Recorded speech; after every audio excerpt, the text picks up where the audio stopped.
Okay, so this is my favorite video. I hope they don't take it down. Just like, hope they don't take my weather modification video down. Whatever. This is Saudi Arabia's The Line. It is a smart city. You see how big that sucker is? You see that? Let's get to it. Get up to 100%. Let's get to it. Because they want you living in 2D. They want to take you from 3D to 2D. They don't want you going nowhere, doing nothing, being free to move about the plane. Okay? That's what this is all about. Look at that. I told you it's got foliage on the top of it. So you can breathe. Seen this? Well, just about everywhere. It's the architectural concept that broke the Look how big that sucker Saudi is. Arabia has just shocked the world. At first I thought it was a metaverse project, but it is a real The project. Line. Saudi Arabia wants to build a city dubbed The Line. The lion? I want no part of I'm that. going to be reacting to the line. This is definitely just a way for those in power to have more control. The ingenious design. Okay. It's designed in 3 dimensions. Who do you think is going to be at the top? The Line is a 170-kilometer long, 500-meter high mirrored linear city in the desert that either represents the cutting edge of architecture or a grim dystopian future, depending on who you ask. But what exactly is The Line? How would it even work? And what can it teach us about our cities today? Alright, pause this. Cause when I tell you what this man did to these people outside to build this line, you're gonna be in shock. So it's little, they're not gonna go and talk about it. I'm gonna tell you. It's villages that's been around for thousands of centuries in Saudi Arabia, and they live, you know, in this desert where they're trying to build this line. So the people were against the building the line. They're like, no, and we're not helping you build the line. We're not going into the line. We want no parts of the line, and we don't want you building over our sacred homeland or for this stupid line. So why does Saudi Arabian prince kill them? Yes, he killed them. Had them all killed. He killed their ass. Some of them he paid to move, and once the other ones started seeing a lot was being killed, they started moving like, all right, fine, he crazy. So if he's willing to kill, and it was this one particular dude that he did kill, actually, this one man that stood up. He was young, he was in his 30s. He actually stood up to the Saudi Arabian prince. The prince had him killed. So once the people seen that, they was like, man, he could have it. Just built it. So if he willing to kill to build it, then that means it's getting built. Blood done been spilled in the desert now. He building that line. He's going to build the longest smart city on the planet. Watch. Back in 2021, Crown Prince of Saudi Arabia Mohammed bin Salman first announced plans for a new kind of sci-fi-like city called The Line. نقدم لكم The Line. مدينة مليونية بطول 170 كيلو. It's part of NEOM, the kingdom's new nation-building mega-development that will stretch across 26,000 square kilometers of desert. The line's been pitched as a futuristic eco-city north of the Red Sea with no cars, no streets, and no carbon emissions. The Saudi government says it will create housing for more than 9 million people, and leaked documents reportedly show ideas for everything from robot maids to an artificial moon, flying cars, and just about everything else from the Jetsons. Think Dubai on steroids. Well, I mean, it looks like something out of science fiction, but I believe that City. Why do we need to deploy those kind of resources for that kind of project? And why does the city need to look like that? The entire NEOM development is supposed to become so self-sufficient that it's being referred to as a country within a country, a place where residents will apparently be called Neomians rather than Saudis. Now, it's no secret that Saudi Arabia has been attempting to rebrand itself on the world stage, looking to the UAE as a template for a post-oil economy, along with the pie-in-the-sky mega projects that seem to go with that.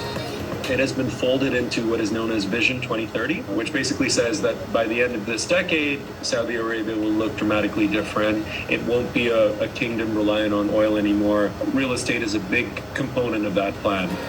It wasn't until July of 2022 that we got our first glimpse of what a linear city could actually look like outside of the science fiction movies, and it was unlike anything any of us had ever seen before. The city would essentially be sandwiched between two enormous structures that rise 500 meters into the sky and then stretch for 170 kilometers into the desert, easily the largest buildings ever constructed. They'd also be mirrored, and the idea of that is to minimize their impact on the surrounding environment. The 200-meter gap between these massive skyscrapers is where the city would then lie. Here there'd be a high-speed rail line connecting residents end-to-end in 20 minutes, eliminating the need for cars or roads. Homes, public parks, schools and offices will all be layered on top of each other, meaning that every amenity is accessible within a 5-minute walk, while parks and nature will be accessible from anywhere in the city within just a 2-minute walk. The whole thing takes the concept of the 15-minute city and explodes it. According to NEOM, the entire city is going to be powered by renewable energy, and its minimal physical footprint will ensure that 95% of its land will be preserved as it is, a far cry from the urban sprawl of some modern cities that have now reached the size of small nations. I see it more as a way to reshape the sprawl rather than avoiding the sprawl at all. And even if we look at the history of recent capitals built from scratch, the sprawl is always there. It actually starts and forms during construction when the city is not even built. So if we look at Brasilia today, 3 million people living there, the majority of which in the sprawl that formed around the pilot plant. But little's actually known about the city itself, outside of the trailer and the glossy renderings. We do know that initial earthworks began back in October 2021, and that the first residents could start moving in by 2030. But aside from that, the project is mostly defined by its questions, and there are a lot of questions. Can you even build something like this? Can you have a city without cars, without streets or roads? What if everything you ever needed was within a 5-minute walk? Could we live in a hyper-planned place that didn't disrupt nature? Is a giant mirror in the middle of an Arabian desert a good idea? And how would the city evolve over time? This is crazy. People trying to build their own kingdom. It's so beyond our understanding at the moment because they are sort of raw engineering challenges that even the world's foremost engineers haven't really figured out to account for the curvature of the earth. We need to figure out how to have a break in the building. These are not problems that have been faced by any modern structures ever, right? And I think this is kind of the intention with Mohammed bin Salman, is he wanted to make something that was as wow, had as much of a wow factor as the pyramids of Giza. While the line may never appear exactly as it does in these renderings, it's possible we could see a scaled-back version or some form of it sometime in the future. I don't see the line as presented ever realized, but I do think there is a possibility where some of those ideas are tested in a mini version of it.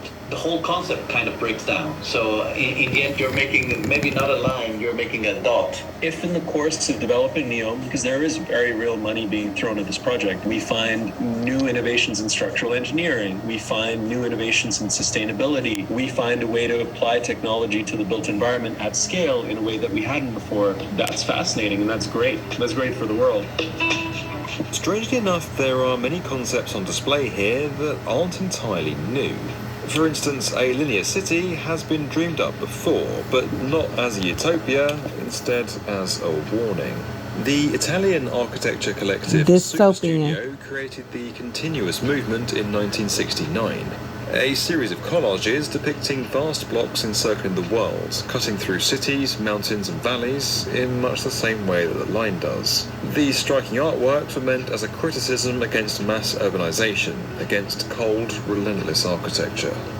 From an architectural perspective, the line as a concept is not new, has very deep roots. The main difference to me is how this city will heavily rely on technologies that are not quite ready yet.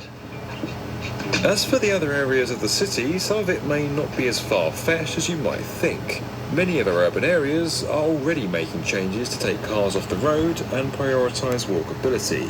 There are digital twins of entire cities and programs that can regulate buildings remotely. And NEOM is far from the only vision of a so-called smart city.